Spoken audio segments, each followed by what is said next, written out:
guys, my name is Jermaine. As you can see, you see me here, and I'm here with, Perfect. How you doing? and we have a special guest.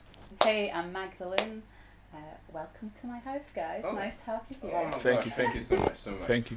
So today we'll be talking about mental illness, and obviously this is a topic that's starting to become more predominant now. Like people starting to become more aware about mental illness, and obviously not everyone's taking it in because of probably social, traditional, and cultural reasons. But it's a new thing for us to all take in, and I think it's really important for all of us to be aware of it, because people go through stuff and they I guess they find it hard to talk about because people kind of just brush it off, don't they? Or they don't know how to respond to it. Yeah. So Magdalene, Yeah. have you ever experienced any mental illness? Yeah, I would say like undiagnosed. I've suffered from depression a couple of times. Probably it took a while to realise that that's what it was, or accept that that's what it was. And I think a lot of people have similar kind of situations. Like I didn't go to the doctors and get a diagnosis, but like just kind of self-diagnosed and realised, yeah, that's how I'm feeling. Didn't take any medication or anything, but just made some changes in my life. Tried to identify like the things that were causing me to feel that way, and then made changes accordingly. So I think that's kind of like key a lot of the time. Like thinking about, okay, why do I feel this way? What or who is maybe in my life that shouldn't be, that's like pulling me down, like recognising the root, and then pulling it out, like removing those people or that situation, and just making the changes that need to be made. I like So, that because I feel like your situation has helped you become a lot more self-aware and self-reflective of your situation, and I think as people we should be more aware of ourselves, more in tune with ourselves. And the fact that you actually thought this through and you thought, okay, what's the situation that I need to change? What are the people in my life that I need to change? That's a big thing, because sometimes with these situations sometimes you could have been friends with these people for years, and it could be hard for you to change because that's like the people you know. And same with situations. So obviously it does take a lot of mental strength to shift these things. Like, how was it for you? Like, how did you feel? I'd say like, although I like kind of recognise myself, like people around me also recognised that I wasn't like my usual self.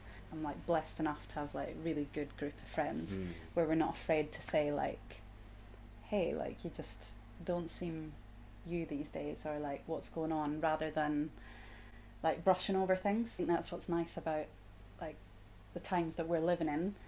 We are being a bit more vocal and open with our friends, rather than just like glazing over stuff and being like, oh fuck it, let's just like get drunk or whatever, like, and not actually addressing the problem. It's true. I know, maybe that's to do with just getting older as well, but I think the stat is like 1 in 4 people experience mental health issues at some point in their life. I watched an interesting documentary recently called Young, British and Depressed. It's presented by an amazing poet actually called Sana Asan. She's training to be a psychologist, and she kind of comes to the conclusion that actually 4 in 4 people, like, we're all affected to some degree by mental health. Like we all feel, we all have emotions, so at some point in our lives, like, we're all affected really, but just to different degrees. Like you might just go through a period of anxiety or depression, or just sometimes emotions aren't necessarily those things, but it's just an extreme version of how you're feeling, and that's okay. Like it's okay to feel everything. We're supposed to. And I think there's been a lot of like cuts to mental health services, well, like loads of different kind of services. A lot of people, it says on that documentary that like people are waiting like 6 months. People that are having like suicidal thoughts are waiting 6 months to speak to someone, and that's obviously not good enough, and it's dangerous. So I think it's important for us to like recognise that that's an issue, and just really be there for our friends, like create our own little therapies or interventions, and that could just be just chatting or like giving someone an actual phone call. Like so many times these days we're on our phones, like you can be WhatsApping like 10 people throughout a whole day, but you've not actually spoken to anyone like vocally. Yeah, that's true. Yeah. And like the voice, it's been proven that like hearing people's voice, like, or a loved one's voice, actually like decreases stress and like makes you feel good. But we're not getting that a lot of the time these days. It's just like email, message, DMs. So we're losing that like connection, and I think that's having a knock-on effect. It's true. With adults and young people. You said you work in a school, right? Yeah, I work in an all-boys secondary school. Okay. What do you think causes young people to be in that kind of position? I think just like stress of just school in general and exams. Obviously, like secondary school, you're growing up, going through puberty, so you're trying to find who you are and stuff, and that's all really stressful as well, trying to fit in. And nowadays with like kids having access to social media, that's like a huge pressure that we didn't have. Well, I didn't anyway. I don't know how old you guys are, but back in my day didn't have that added pressure, and I think that's huge. Like, you know, they judge each other on how many followers they've got and things like that, and that's another form of how you can be accepted or not accepted. Yeah, school, just growing up in general, trying to fit in, trying to meet, you know, their parents' expectations or, you know, pressures, and yeah, social media. I think at that age as well, you don't necessarily recognise, or you might not recognise that what people show online isn't necessarily them. Like, we're old enough to realise that, okay, people just show like the icing on the top of the cake, like they don't show all the other stuff that goes on. But when you're younger and vulnerable and you've not gained that wisdom, you think like, oh wow, that's how everyone's actually living their life, or they've got all these, like, I don't know, the latest whatever it is, like phone or like trainers or whatever, like, and then they're comparing themselves to that, and it's just unrealistic, so unattainable. So I think there's a few things. Okay. And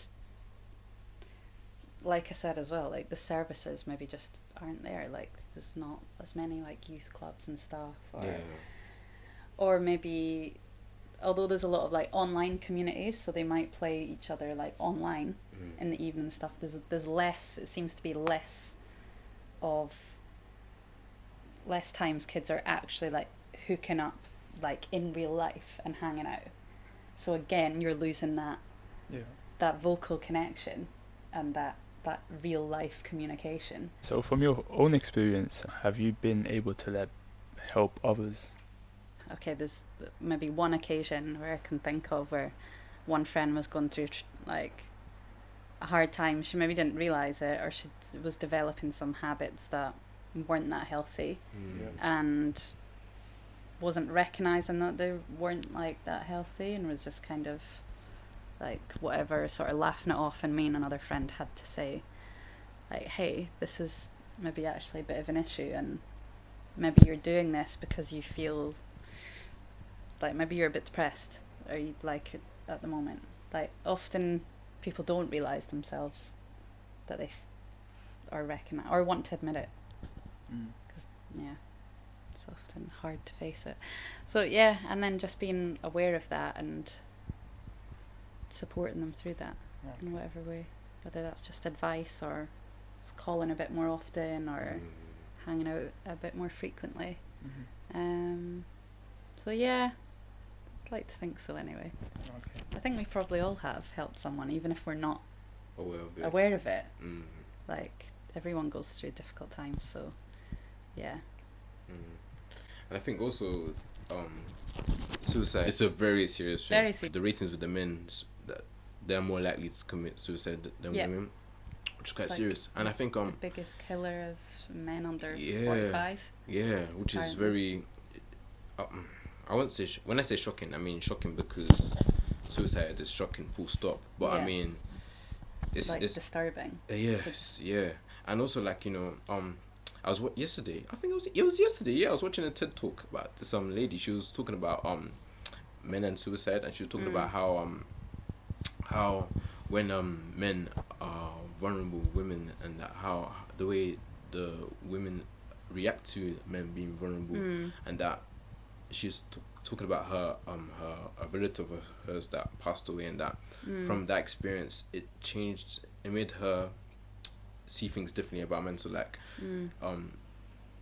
it should be alright for a man to be vulnerable with a woman, because obviously society makes it out that men can't cry, they have to be tough and strong, but men have emotions as well, and I think it's just as important for men to show their emotions, just definitely. like women, you know. And I think because men stuff that all up, they deal with it by themselves, and it gets too much for them. And it's obviously not just for men, it's women as well, like anyone really, because a few years back I had a friend that passed away, committed suicide, and I only found out like almost a year later on, but like all her friends that were with her in uni, they were like, oh yeah, she seemed fine, like she'll tell some people one thing and she'll tell some people another thing, so sometimes you just don't know really, like unfortunately, like it's very unfortunate for these things to happen, but like you were saying earlier on, that I think it's good if all of us as friends just sit down together and talk about this stuff, because nobody wants to wait 6 months for therapy, or something you can get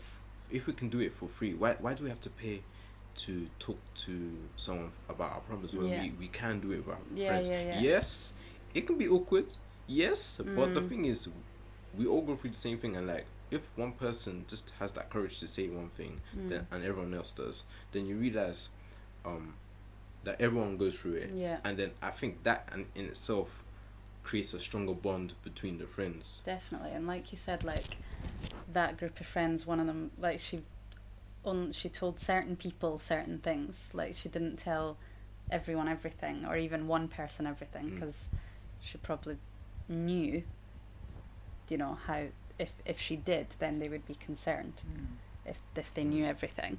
So I think also as friendship groups, like communicating, like, you know, not speaking about someone behind their back necessarily, but just if you're talking, okay, yeah, they told me they've been feeling this way recently, or like they've been having these thoughts, or they told me that, like piecing it together and realizing, okay, this is actually a bigger thing than they're making out. They're being selective with that happens, like with other things in life as well. But yeah, so just as friendship groups, like coming together and sharing that information when we can, like I said, it's not speaking behind someone's back if it's for, you know, a good cause, really.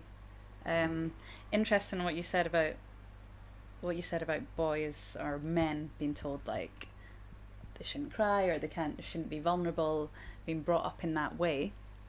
I think that feeds directly into like the suicide rate, because they don't, they're taught that it is that they're weak if they feel X, Y, or Z, or if they're not a real man if they feel X, Y, or Z, and if that's how they think society is perceiving them, often they will then like sadly feel that the only way out is like ending it. There was an interesting study done in this book that I'm reading, where they took a group of primary school kids, like 5-year-olds, just a small group, so 5-year-old boys and 5-year-old girls, and they asked them, how many emotions do you have? And the girls gave like full range of emotions, and the boys just could only identify 2, like happy and sad. That's the only emotions. No, happy and angry. That's the only emotions they could identify.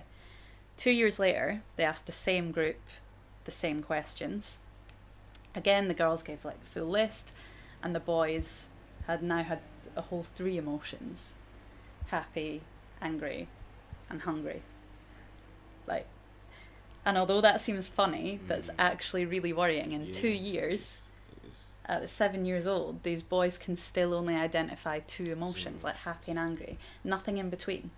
But when they were asked, what emotions does your mother have, then they gave the full list. Okay.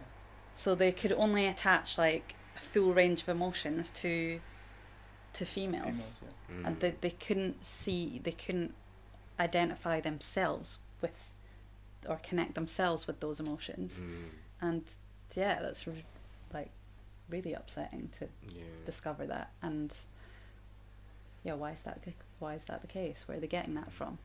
Like, who's teaching them that? So I think we really need to be aware of that. Like, teachers, I don't know, just adults in general, if you're around kids, just, you know, quitting the, oh, boys will be boys, or like, man up, or don't cry.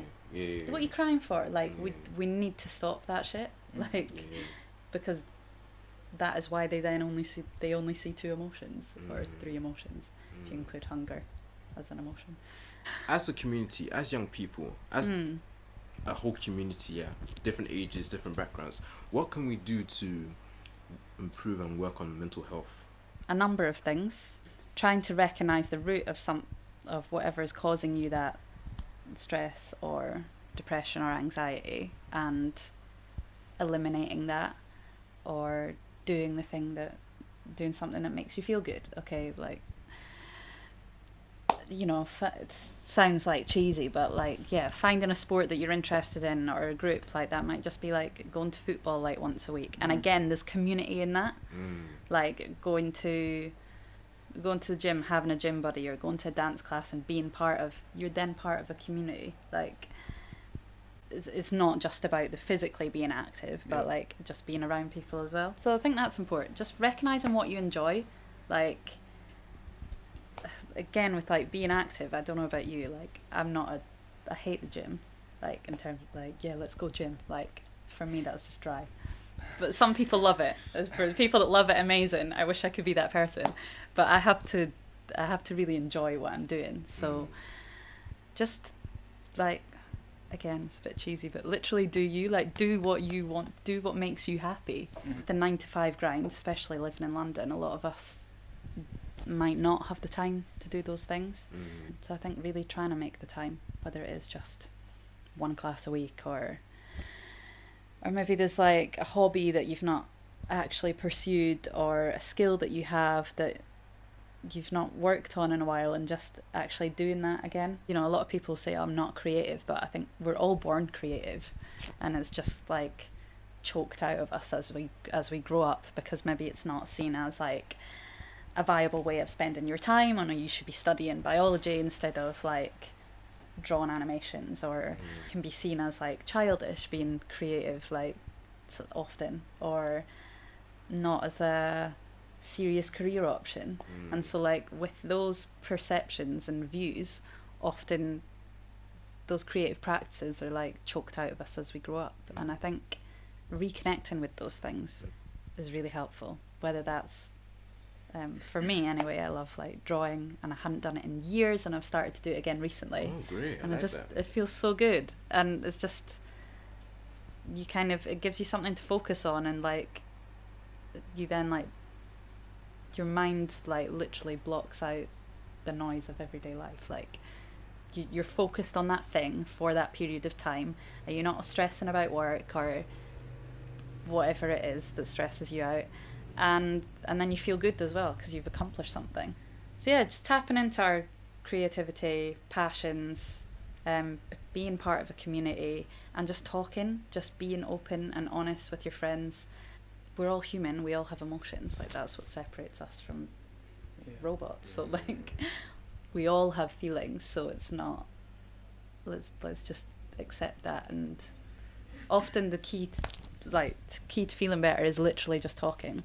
Like that's maybe all it takes for someone to overcome mental health difficulty. So what about talk, for the more real talk. What about for the ones who haven't got a voice to actually like describe their feelings?